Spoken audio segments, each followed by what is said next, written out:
Hello. വിഷയം Kichu. Kichu ഇന്നലൊരു live ഇട്ടിട്ടുണ്ടായിരുന്നു. ആ ലൈവില് അവൻ പറഞ്ഞ ചില കാര്യങ്ങൾ, അതായത് കള്ളുടിച്ച് വണ്ടി ഓടിച്ചതിന് പോലീസ് പിടിച്ചതിനെ കുറിച്ച്, വീണ പറഞ്ഞ ചില കാര്യങ്ങളെ കുറിച്ച്, അങ്ങനെ കുറച്ച് കാര്യങ്ങൾ. അപ്പം ആദ്യം വണ്ടി ഓടിച്ചതിനെ കുറിച്ചുള്ളത് കേൾക്കാം.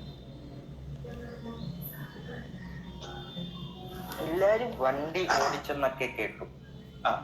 ആ ഒരു ക്രൈം ഞാൻ ചെയ്തിട്ടുള്ളതാണ്. ഞാൻ കഴിഞ്ഞ വർഷമല്ല, ഡിസംബറിൽ, കഴിഞ്ഞ വർഷം ഡിസംബർ ഞാൻ കുറെ നാൾക്ക് ശേഷം ഈ കോട്ടയത്തോട്ട് പോയി. അവിടുത്തെ കൂട്ടുകാരെയൊക്കെ കണ്ടു.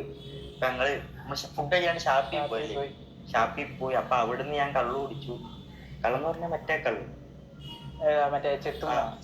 അവിടെ അപ്പൊ ടേസ്റ്റ് ആവുന്ന രീതിയിൽ നമ്മൾ കഴിച്ചു. അവിടെ നിന്ന് തിരിച്ചു വരുന്ന ഹെൽമെറ്റ് കാര്യങ്ങളെല്ലാം ഉണ്ടായിരുന്നു. പക്ഷെ വണ്ടി നിർത്തി ഊതിപ്പിച്ചവര് അതാണ് എന്തോ അല്ലാണ്ട് ഈ പറയുന്ന പോലെ അവിടുത്തെ പപ്പ വന്നിറക്കിയെന്നോ അങ്ങനൊന്നും അല്ല. കേട്ടല്ലോ, കുറച്ച് ദിവസമായിട്ട് ഓടിക്കൊണ്ടിരുന്നത് ഇവൻ കള്ളു കുടിച്ച് വണ്ടി ഓടിച്ച് തങ്കച്ചൻ വന്ന് ഇവനെ ഇറക്കി. ഇതായിരുന്നു കുറേ ദിവസമായിട്ട് ഇങ്ങനെ ഓടിക്കൊണ്ടിരുന്നത്. അതിനൊരു എക്സ്പ്ലനേഷൻ ആയിട്ടുണ്ട്. ഇനി വീണ പറഞ്ഞ ചില കാര്യങ്ങൾ, പിന്നെ അത് ഇവനറിയാഞ്ഞിട്ടാണോ അത് അറിഞ്ഞിട്ടും പറയാത്തതാണോ എന്നറിയത്തില്ല. അതൊന്ന് കേൾക്കാം. ന്യൂസ് എന്താണ്, മറ്റേ സെക്കൻഡ് മാരേജ്. അതാണ് ഏറ്റവും സെക്കൻഡ് മാരേജ്. അങ്ങനെ ഒരു മാരേജ് നടന്നിട്ടുണ്ടായിരുന്നു. അവര് രണ്ടുപേരും ഓക്കെ അല്ലായിരുന്നു, എപ്പോഴും അടിയും കാര്യങ്ങളായിരുന്നു.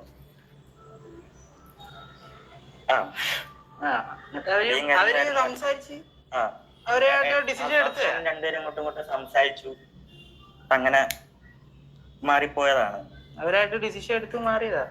പറയുന്ന കാര്യങ്ങളൊന്നും അത്ര കറക്റ്റ് ആയിട്ടുള്ള കാര്യങ്ങളല്ല. അത് ഇവിടെ പറഞ്ഞ് വീണ്ടും അതിന് പ്രശ്നമാക്കാൻ താല്പര്യപ്പെടുന്നില്ല. ഇവര് തമ്മിൽ വഴക്കിടാൻ എന്തേലും ഒരു കാരണം വേണ്ടേ? അതെന്താണെന്ന് എപ്പോഴെങ്കിലും നീ അന്വേഷിച്ചിട്ടുണ്ടോ? ചുമ്മാ ഒരു കാര്യമില്ലാണ്ട് പരസ്പരം തല്ലുകൂടത്തില്ലല്ലോ. അതാണ് ഞാൻ ആലോചിക്കുന്നത്. ഇവർ ഈ എപ്പോഴും വഴക്കിടാൻ വേണ്ടിയിട്ട് അതിനൊരു കാരണം വേണമല്ലോ. ആ കാരണം എന്താണ്? വീട് കൊള്ളില്ല പറയുന്ന 1 കെട്ടി 2 കെട്ടി 3 കെട്ടി ഒന്നെല്ലാം അങ്ങോട്ട് പുള്ളിക്ക് അങ്ങോട്ട് സെറ്റ് ആയിട്ടില്ല ഒന്നും. ഫസ്റ്റത്തെ ആണേലും ഞാനുണ്ടായി, ഒരു സമയം കഴിഞ്ഞപ്പോ അതും ഇതായി. രണ്ടാമത് കെട്ടിയത് ഇതിലും ഒക്കെ അല്ലായിരുന്നു. പുള്ളിയെ കുറ്റം പറയാൻ പറ്റത്തില്ലല്ലോ. ലൈഫല്ലേ, എല്ലാ കാര്യത്തിനും സപ്പോർട്ടാണ്. പക്ഷെ അവർ രണ്ടുപേരും അങ്ങോട്ട് നല്ല രീതിക്ക് ഒക്കെ അല്ല. എപ്പോഴും വരക്കാരൻ. രാത്രി 2 മണിക്ക് ഒരച്ഛൻ വീട്ടിൽ. ഞാനപ്പം ഇവിടെ നിൽക്കുന്നു, ഇവരുടെ ഒപ്പം നിൽക്കുന്നു. അവർ രണ്ടുപേരും പോളത്തോട്ട് വീട്ടിലായിരുന്നു തോന്നുന്നത്. അല്ലെങ്കിലും അതാ നല്ലത്. രണ്ടാൾക്കാർ ഒരുമിച്ച് പോകത്തില്ലെങ്കിൽ രണ്ടുപേരും സെപ്പറേറ്റ് ആയിട്ട് തന്നെയായിരുന്നു താമസിച്ചോണ്ടിരുന്ന. ആ ഒരു സമയത്ത് തന്നെയാണ് പഠിത്തമ്മയാണേലും വരുന്നതും. അല്ലാണ്ട് മറ്റേ ഇവര് ഡൈവേഴ്സ് ആവാനുള്ള കാരണം ഈ അമ്മ വെച്ചിട്ടുള്ളതല്ല. എങ്ങനെയായിരുന്നു എന്നിട്ട് അവര് സംസാരിച്ചു. ഇങ്ങനെ എന്തോ പൈസയുടെ കാര്യമൊക്കെ സംസാരിച്ചു. അങ്ങനെ കൊടുത്തു. അങ്ങനെ ആ ഒരു ചാപ്റ്റർ അടച്ചിട്ട് ക്ലോസ് ചെയ്തു.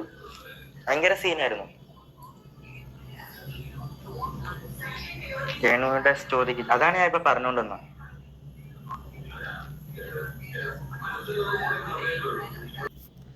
ഇവിടെ ഇപ്പോൾ ഇവൻ തന്നെ പറയുന്നുണ്ട് അവർ രണ്ടുപേരും മാത്രമായിരുന്നു അവിടെ താമസിച്ചുകൊണ്ടിരുന്നത് അല്ലേ? അപ്പോൾ അവർക്കിടയിൽ എന്താ സംഭവിച്ചതെന്ന് കിച്ചന് അറിയാൻ ഒരു ചാൻസും ഇല്ല. ഒന്നാമത് ചെറിയ കൊച്ച്, അവരുടെ അടുത്ത് എന്തായാലും അവർ കാര്യങ്ങൾ എന്താണെന്ന് വെച്ചാൽ പറയത്തില്ല. പറഞ്ഞാൽ തന്നെ അവനത് മനസ്സിലാവാൻ പോകുന്നില്ല. അപ്പോൾ പിന്നെ എന്തു പറയാനാ?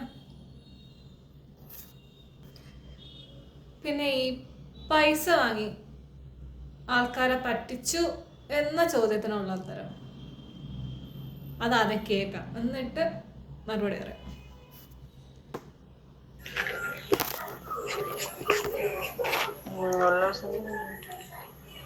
കൊല്ലം ശ്രുതി ആൾക്കാരെ ക്യാഷ് വാങ്ങി പറ്റിച്ചു എന്ന് കേട്ടിട്ടുണ്ട്. കൊല്ലം ശ്രുതി ആൾക്കാർ ഒരു സമയത്ത് അച്ഛന് ഭയങ്കരമായിട്ട് കടം ഉണ്ടായിരുന്നു. കാരണം കൊറോണ ടൈമില് ഞങ്ങള് കോട്ടയത്തായിരുന്നു. ഞാൻ, അച്ഛൻ, അമ്മ, ഋതപ്പൻ, അവരുടെ പപ്പ, അമ്മ, അളിയൻ, 9 പേരുണ്ടായിരുന്നു. 9 പേരെ ഈ കൊറോണ ടൈം ലോക്ക്ഡൌൺ ആയ സമയത്ത് അച്ഛൻ തന്നെയാണ് നോക്കിക്കൊണ്ടുവന്നത്. ആ ഒരു സമയത്ത് അല്ലാണ്ട് അച്ഛനൊരു യൂട്യൂബ് ചാനൽ വന്നു തുടങ്ങി. മൊത്തത്തിൽ അച്ഛൻ പെട്ടെന്ന് പോയ ആ സമയത്ത് ചാനൽ തുടങ്ങി എന്തെങ്കിലും പിടിച്ചേർന്ന് ചോദിച്ചപ്പം ലോക്ക്ഡൌണും ആയി. മൊത്തത്തിൽ അങ്ങ് പെട്ടു. അതിന്റെ ഷൂട്ടും അവിടെയുള്ള അതിന്റെ ആൾക്കാരും ഞങ്ങളുടെ വീട്ടിൽ സ്റ്റേ ആയി പോയി. അവരെല്ലാരും നോക്കേണ്ട ഒരു അവസ്ഥ വന്നു. കുറെ ആർട്ടിസ്റ്റുകളാണെങ്കിലും അന്ന് ഞങ്ങളുടെ വീട്ടിലായിരുന്നു മൊത്തം. അവരെല്ലാരും നോക്കേണ്ട ഒരു സിറ്റുവേഷൻ വന്നു. സോ നോക്കി അതിന്റെ പേര് കുറച്ച് കടങ്ങൾ വന്നു. കടം വന്നെന്ന് പറഞ്ഞ് ഇങ്ങനെ പറ്റിച്ചു എന്ന് പറയേണ്ട ആവശ്യമില്ല. ഈ കടം വാങ്ങിക്കുന്നത് അത് എല്ലാവരും ചെയ്യുന്ന കാര്യം തന്നെയാണ്, സമ്മതിച്ചു. ഈ കടം വാങ്ങിയ പൈസ തിരിച്ചു ചോദിക്കുമ്പോൾ ഇത്ര വിളിക്കുന്നത് എന്തിന്റെ അടിസ്ഥാനത്തിൽ ന്യായീകരിക്കാൻ പറ്റും? അവർ ഇങ്ങോട്ട് തന്ന സാധനമാണെന്ന് അവരങ്ങോട്ട് ഒരു ആവശ്യം വരുമ്പോൾ തിരിച്ചു ചോദിക്കുന്നത്. അത് കൊടുക്കാതെ തെറി വിളിക്കുന്നത് എന്തിന്റെ രീതിയിൽ ന്യായീകരിക്കാൻ പറ്റും? അത് മാത്രല്ല, നിങ്ങളൊരു കാര്യം ശ്രദ്ധിച്ചോ?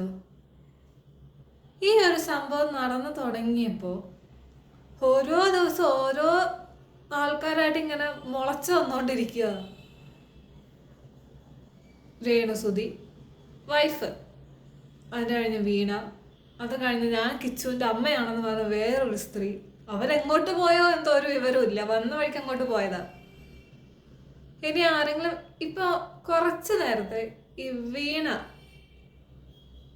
ഇട്ടൊരു വോയിസില് സുധി കാരണം ആരോ ആത്മഹത്യക്ക് ശ്രമിച്ചെന്നോ അവര് വന്ന് ഇന്റർവ്യൂ തരുന്നൊക്കെ പറഞ്ഞിട്ടൊരു ന്യൂസ് കേട്ടു. എന്തൊക്കെയാണോ എന്തോ, മരിച്ചു കഴിഞ്ഞിട്ട് അങ്ങേർക്കൊരു സമാധാനം ഇല്ല. നല്ലതാ, എന്തൊക്കെ കാണണോ എന്തോ നോക്കാം. ശരി എന്നാ.